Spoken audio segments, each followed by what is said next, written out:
한국을 알리겠다며 유치한 세계 스카우트 잼버리 대회가 캠핑 축제가 아닌 생존 게임이냐는 비판을 받고 있습니다. 어제 저녁 개영식을 하는 2시간 반 동안에만 또 100명 넘는 온열 환자가 나오면서 잼버리장 안에 설치한 임시병원이 가득 차버렸기 때문입니다. 폭염이 예상을 뛰어넘는 수준인 것도 맞긴 합니다만 그동안 첫째도 둘째도 안전이라며 폭염에 철저히 대비했다고 자신했었기 때문에 망신스러운 상황이 됐습니다. 실제로 조직위가 열어둔 채팅방엔 전 세계 학부모들의 걱정과 항의가 쏟아지고 있습니다. 그런데 상황이 이런데도 조직위는 큰 문제 없다는 말만 거듭하면서 K-팝의 흥분에 그렇다며 아이들에게 책임을 돌리는 듯한 태도를 보였습니다. 심지어 아이들이 계속 쓰러져 구조를 위해 행사를 중단해달라는 소방구급대의 요청도 묵살했던 걸로 드러났습니다. 이제 언론의 취재도 맡기 시작했는데 먼저 어젯밤부터의 상황 박지영 기자가 보도합니다. 구급차가 천천히 움직입니다. 참가자들이 걱정스러운 표정으로 지켜봅니다. 어제 전북 부안 새만금에서 열린 세계 잼버리 대회 개영식에서 탈진한 참가자들이 병원으로 옮겨지는 겁니다.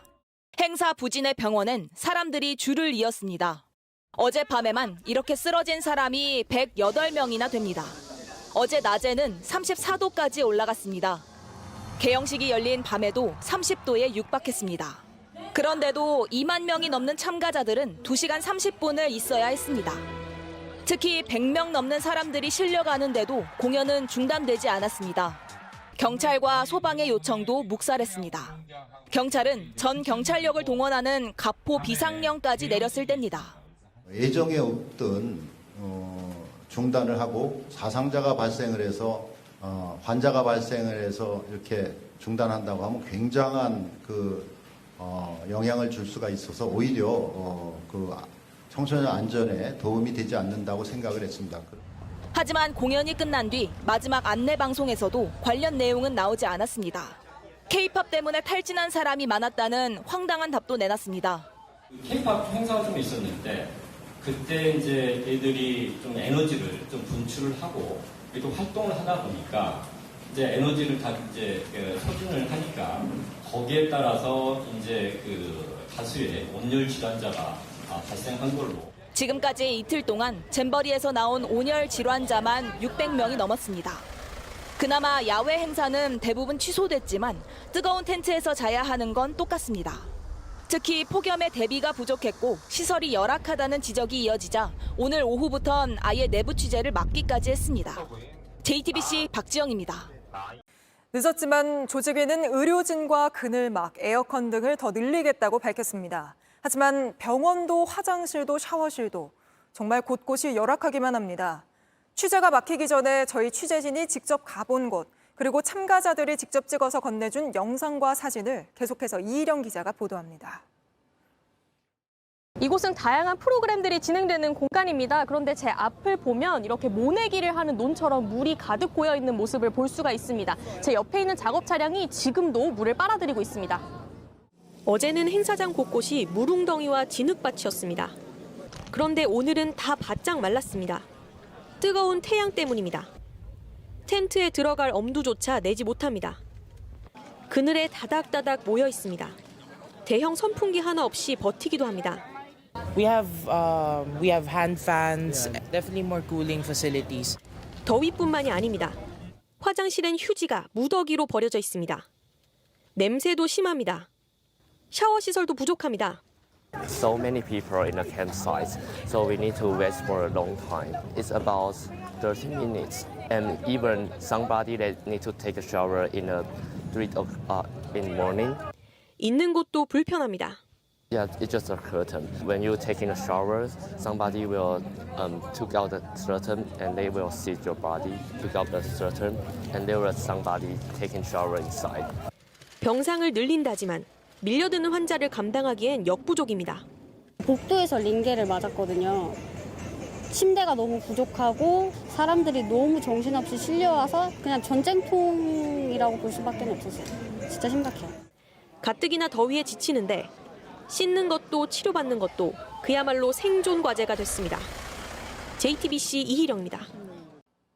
네, 다음 소식입니다. 정부가 철근을 빼먹은 LH 아파트들을 조사한 데 이어서 민간 아파트들도 조사하기로 했습니다.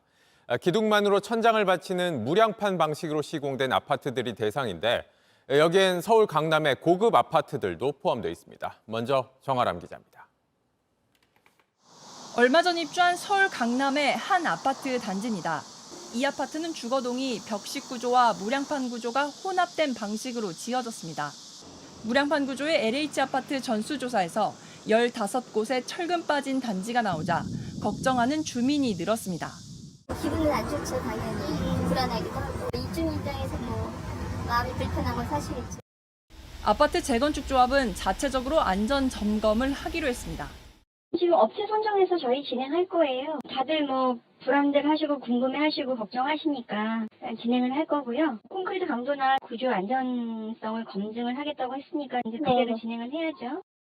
정부는 LH 아파트에 이어 무량판 구조를 적용한 민간 아파트 293개 단지에 대해서도 다음 달까지 안전 점검을 하겠다고 발표했습니다.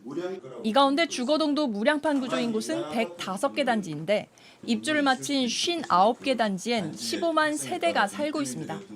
전수조사는 일단 한 단지에서 몇 세대를 조사해 철근이 빠진 걸로 드러나면 모든 세대를 조사하는 식으로 이뤄집니다.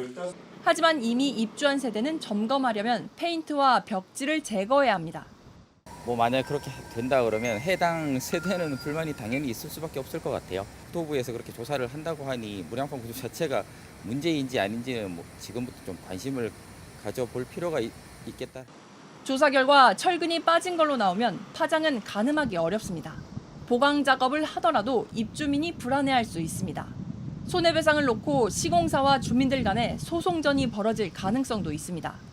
국토부는 부실이 발견되면 정부가 적극적으로 중재하겠지만 결국 보상책은 시공사와 입주민이 논의해야 할 문제라고 밝혔습니다. JTBC 정아람입니다. 민주당 김은경 혁신위원장이 노인을 폄하했다는 발언으로 논란이 된 지 나흘 만에 사과했습니다.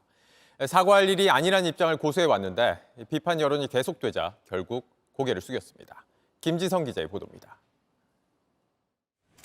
민주당 김은경 혁신위원장이 노인 비하 발언 논란에 대해 공식 사과했습니다.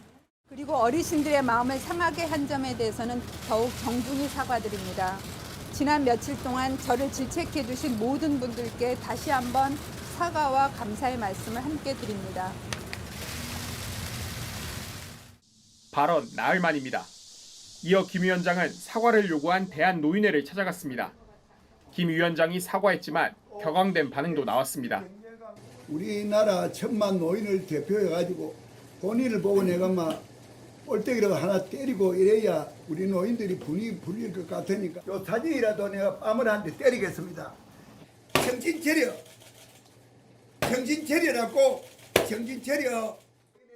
사퇴 요구엔 선을 그었습니다. 이 자리를 내려놓으실 생각 없으십니까? 그거는 또 다른 문제니까.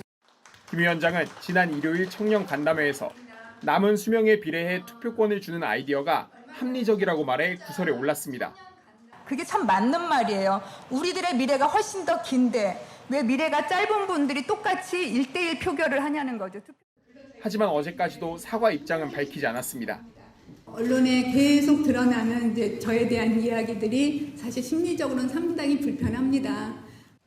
그러나 거세지는 비판 여론과 총선까지 영향을 미칠 수 있다는 당 안팎의 우려에 결국 고개를 숙였습니다. 김 위원장이 뒤늦게 사과했지만 혁신위가 명분과 동력을 잃었다는 평가가 나옵니다. JTBC 김지성입니다. 이번에는 여러모로 화제인 초전도체 관련 소식입니다.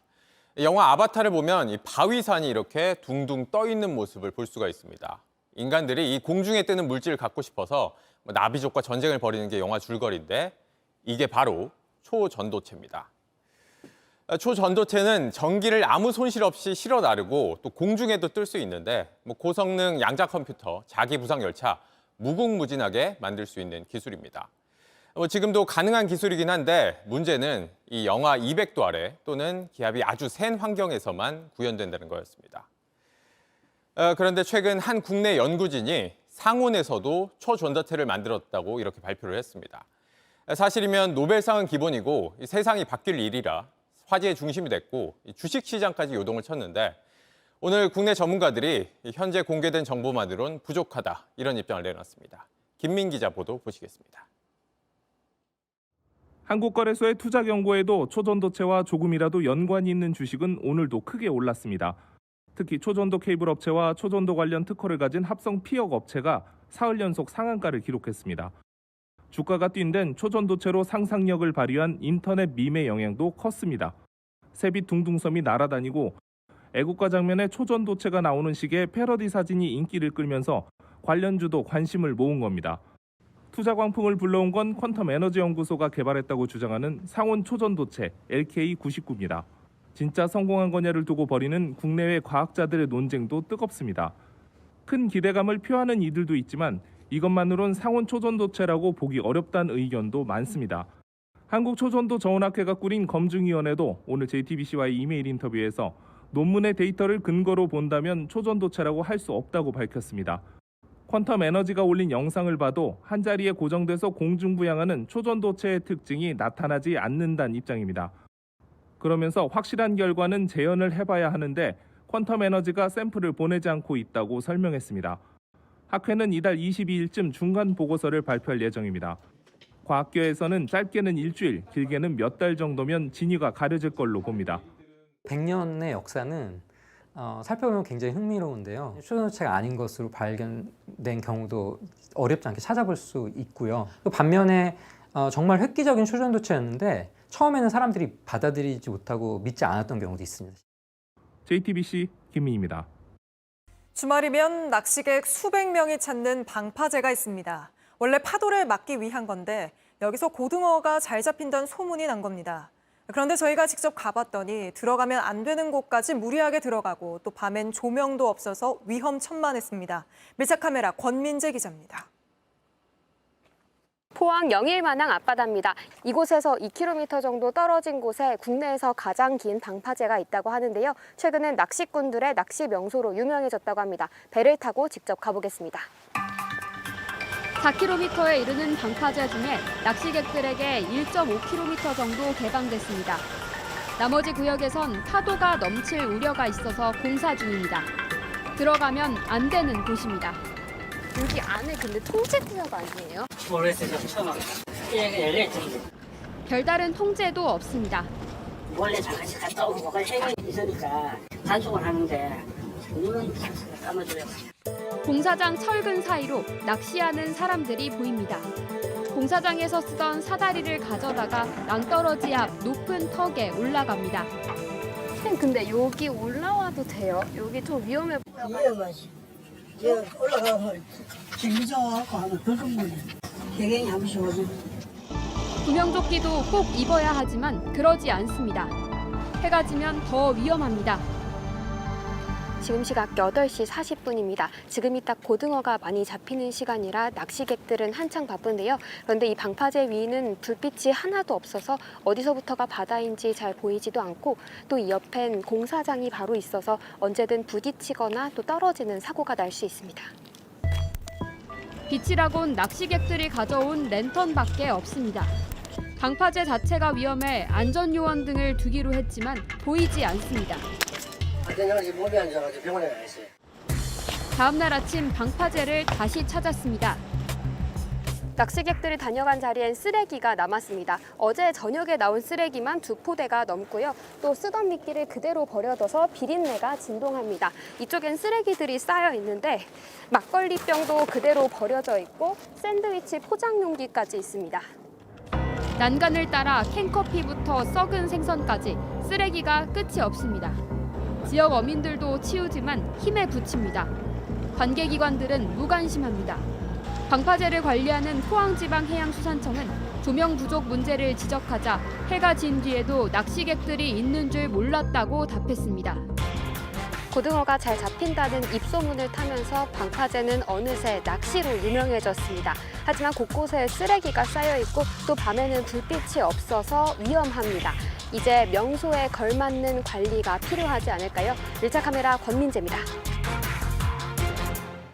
안녕하세요. 뉴스룸 앵커 한민용입니다. 오늘도 JTBC 뉴스룸을 시청해주신 여러분 고맙습니다. 오늘 저녁에도 뉴스의 현장에서 찾아뵙겠습니다.